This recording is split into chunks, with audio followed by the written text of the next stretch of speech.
Bhushan, a friend, motivator, and guide to IAS aspirant, international motivational speaker, leadership trainer, CEO, coach, political strategist, and policy advisor. Welcome to ASG Abhinav Study Group, the leading institute for IAS preparation. Believe in quality, commitment, and success. We are discussing about General Studies Men's Paper 1997. The question is, my tips to memorize the facts is listen again and again. Listen again and again. Question is, give your assessment on land reforms in India. Give your assessment on land reforms in India. It's a part 6. After independence 1947, the social objective to equalize the distribution of wealth in India came in form of land reforms so that the poor rural farmers can be given land. The slogan to private land to the tiller was to be materialized by the government by policy. Bhudan movement by Vinoba Bhave had the aim of land reforms, and constitutional laws in the 9th schedule are related to it. The government introduced land reforms programs which included and aimed at number 1, the elimination of intermediaries in agriculture.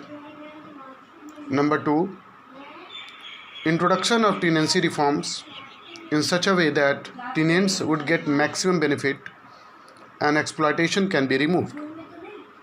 Third, to determine the ceiling of holdings per family and the surplus land to be distributed among the landless farmers.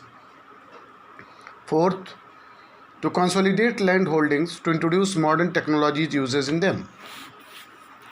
Further, the land ceiling laws were enforced in 1950 and 1960 in various states and then again modified by the direction of central government in 1972. The tenancy reforms included measures like regulation of land rent to provide secure tenure to confirm ownership or tenants. Though all these programs were aimed at providing enough security and land to farmers and to bring out them from the clutches of jamidars. But even after implementations of various laws pertaining to land reforms, there is not a desired result. Some political reasons are responsible for this failure to provide prosperity to farmers. For example, states implemented the laws related to selling of land after some time passed, and during that period, jamidars and landlords transferred their land to their family members and could easily escape from the provision, and so in fact nothing coming in the hands of the farmers and the tillers. Therefore, the program had noble aim, which has given result to some extent, and if had been implemented efficiently would have successfully eradicated poverty. Question number 2. Why is Agni project important for India? Why is Agni project important for India? Agni project put India in the group of 5 developed countries as the 6th one who have developed such missile.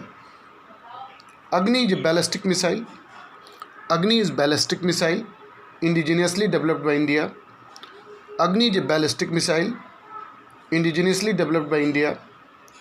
Agni was first tested at the Chandipur test range of Chandipur test range of Andhra Pradesh coast in May 1989. The successful test proved India's capacity and technical expertise. Although the Agni project is aimed only at testing and demonstrating ballistic missile technology, it has capacity of carrying 1 ton. It has capacity of carrying 1 ton of warhead. It is a medium range missile with a range of 1500 to 2000 km. Medium range of 1500 to 2000 km. This missile put India into an advanced stage of technology. It evaluated re-entry technology, accuracy of guidance system, experimental viability of solid liquid mixed propulsion, solid liquid mixed propulsion, solid liquid mixed propulsion, solid liquid mixed propulsion. It is capable of re-entering the atmosphere. It has carbon-carbon composite sealed, carbon-carbon composite sealed, carbon-carbon composite sealed, which can withstand the shock and high temperature while re-entering the atmosphere. Agni, the second intermediate range ballistic missile, IRBM, intermediate range ballistic missile,